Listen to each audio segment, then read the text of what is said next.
Hey, stop!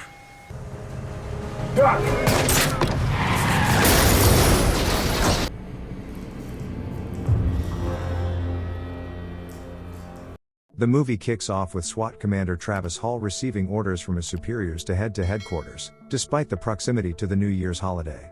Upon arrival, Travis is briefed by his boss, Ellen Dwyer, who tasks him and his team with assisting the DEA in an ambush on drug cartels operating in an abandoned factory. Their objective: seize evidence of drugs stored in containers marked with a distinctive scorpion symbol. 2 DEA members join the operation. En route to their destination, a DEA agent shares a photo of the targeted container.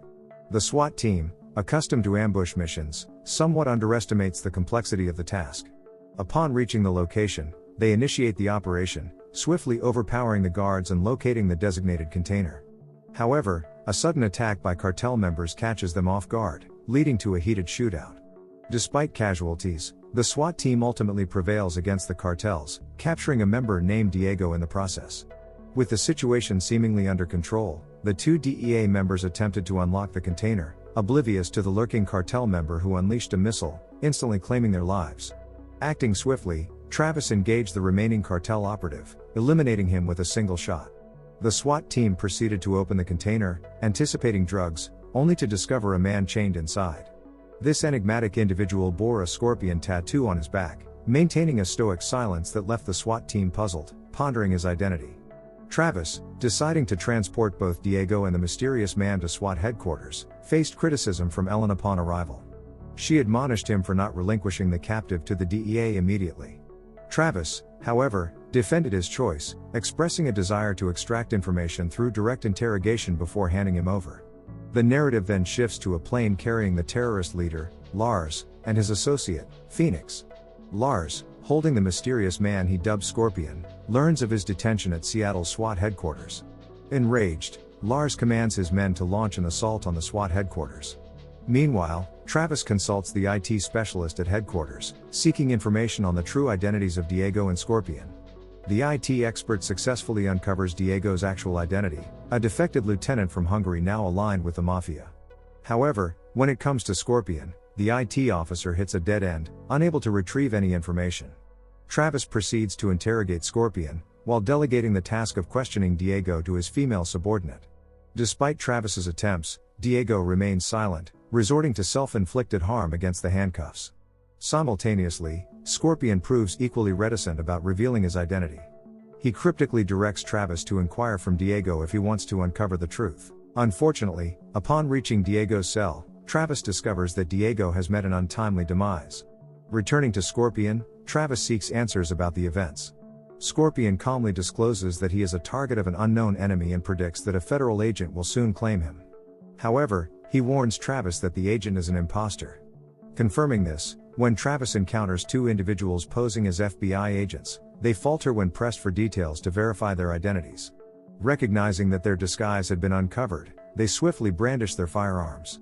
Travis, however, displayed quicker reflexes, managing to eliminate one of the imposters, while the other capitulated when surrounded. The remaining fake agent issued a veiled threat, warning of dire consequences if SWAT persisted in withholding Scorpion. Alarmed by the warning, Travis hurried back to Scorpion's location, only to find Scorpion had ingeniously freed himself from the handcuffs.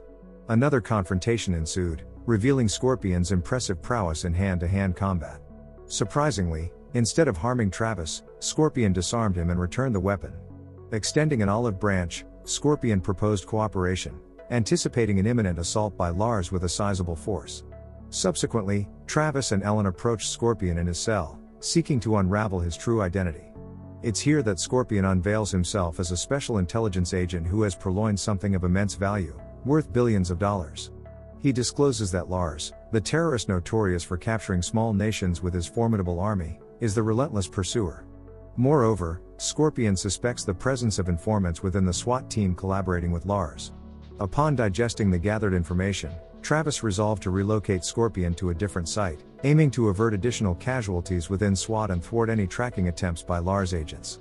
Concurrently, Lars sought assistance from a hacker to infiltrate the CCTV system at Seattle SWAT headquarters, uncover the identities of all team members, and delve into their familial connections. However, their plans were disrupted when they intercepted Scorpion just as Travis was moving him. Alerted to the situation, Lars swiftly communicated with his operatives stationed around the SWAT headquarters, instructing them to eliminate Travis and abduct Scorpion. Fortunately, Scorpion detected a sniper aiming at Travis, triggering chaos that culminated in their vehicle colliding with the road divider. Exploiting the turmoil, Lars' henchmen seized the opportunity to kidnap Scorpion. Yet, Scorpion proved to be no easy captive. Effortlessly breaking free from his handcuffs, he subdued the kidnappers, leaving none standing. Recognizing the predicament faced by Travis and Scorpion, the SWAT team mobilized to provide assistance. Simultaneously, Ellen and the IT officer attempted to call for federal reinforcements, only to discover that their connections had been compromised through hacking. Subsequent to the failure of his initial attempt, Lars promptly dispatches additional troops toward the SWAT headquarters, sparking a heated firefight between the SWAT team and Lars' forces. Outnumbered and overwhelmed, the SWAT team retreats into the building, enduring the unfortunate loss of one of Travis's men to a barrage of machine gun fire. In response, Travis orders the deployment of a steel shield to fortify doors and windows, providing a momentary respite. However, just as they prepare to call for assistance, a sudden power outage and signal disruption isolate them within the building, surrounded by Lars' men. A peculiar turn of events unfolds as the phone rings moments later, revealing a call from Lars proposing a deal. In exchange for Scorpion, Lars pledges to cease interference and withdraw his troops. Travis, steadfast, rejects the offer. Undeterred, Lars plays his trump card, unveiling the names of SWAT team personnel's family members and threatening to target them if the team persists in withholding Scorpion. Ultimately, Scorpion declares that he will emerge in 10 minutes, on the condition that Lars refrains from involving any family members of the SWAT team. Lars agrees to Scorpion's terms, and with Phoenix by his side, he prepares to collect Scorpion. Within the SWAT headquarters, Travis unveils his strategy, refusing to surrender Scorpion to Lars and devising a plan to ensnare the gang. For the plan to succeed, Travis instructs Scorpion to disguise himself as a SWAT team member, swapping his prison attire with the deceased SWAT member who fell victim to the machine gun. Carrying the body through the back door is the bait to lure the enemy. The SWAT team will seize the opportunity to strike once the adversaries enter the building. As the steel cover at the back opens, Lars hastily commands his men to retrieve Scorpion, only to decipher a Morse code signal indicating they had fallen into a trap. In response, Lars promptly withdraws his forces, leaving Travis bewildered.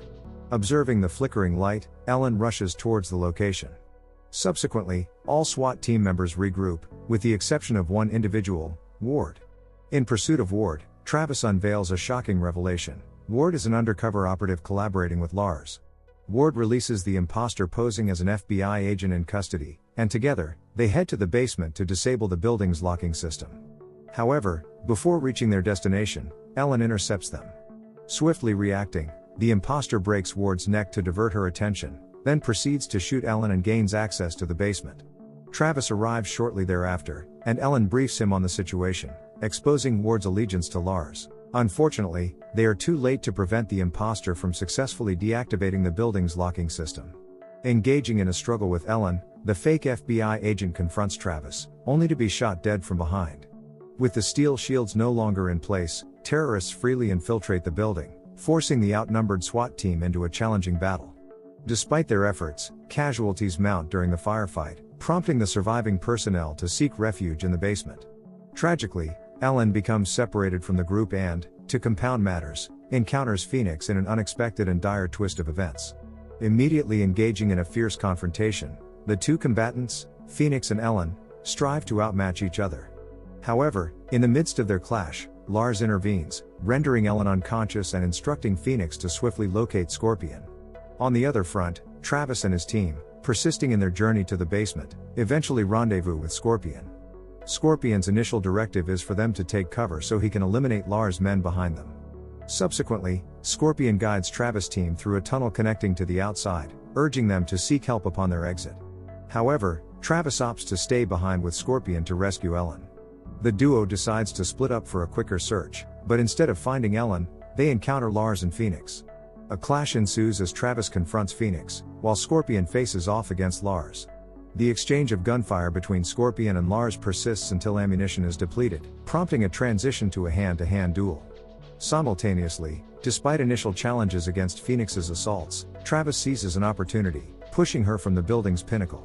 Likewise, Scorpion, following an intense struggle with Lars, emerges victorious in their hand-to-hand combat. Post-battle, Travis discovers Ellen still sprawled on the floor. The trio awaits assistance outside. Unexpectedly, Scorpion extracts a microchip concealed in his mouth, a coveted item sought by Lars for its classified data valued in billions of dollars. Trusting Travis to safeguard it, Scorpion willingly hands over the microchip. However, a surprising twist unfolds as it becomes apparent that Ellen has coveted the classified data within the microchip all along. She orchestrated the deployment of a SWAT team to extract Scorpion from Lars. In a sudden turn, Ellen shoots Scorpion in the shoulder, turning her weapon toward Travis. Though Travis evades the shot, the microchip slips from his grasp. Seizing the opportunity, Ellen grabs the microchip and escapes into the forest. Determinedly, Travis pursues Ellen into the heart of the forest but loses track of her. In a sudden ambush, Ellen reappears and subdues him. Despite enduring a severe beating, Travis eventually reverses the situation. Retrieving a discarded firearm, he aims it at Ellen. Cornered and despondent, she surrenders herself to Travis. As dusk settles, assistance finally arrives. Law enforcement escorts Ellen into their vehicle, while Travis is tasked with identifying what is believed to be Scorpion's body. Upon inspection, Travis discovers it's not Scorpion. Despite this revelation, Travis opts to fabricate the truth, allowing Scorpion to escape pursuit. In the closing scenes of the movie, Travis safely returns home, reuniting with his family to welcome the new year. The film imparts a poignant message, the enigma of the human mind, emphasizing that one can never fully comprehend another person's thoughts, even when a sense of familiarity exists. Travis, portrayed as someone betrayed by colleagues he should have trusted, becomes a poignant example of this theme. Don't forget to subscribe and turn on the notification bell if you want to watch more videos like this. Thank you for watching and see you again soon. Take care.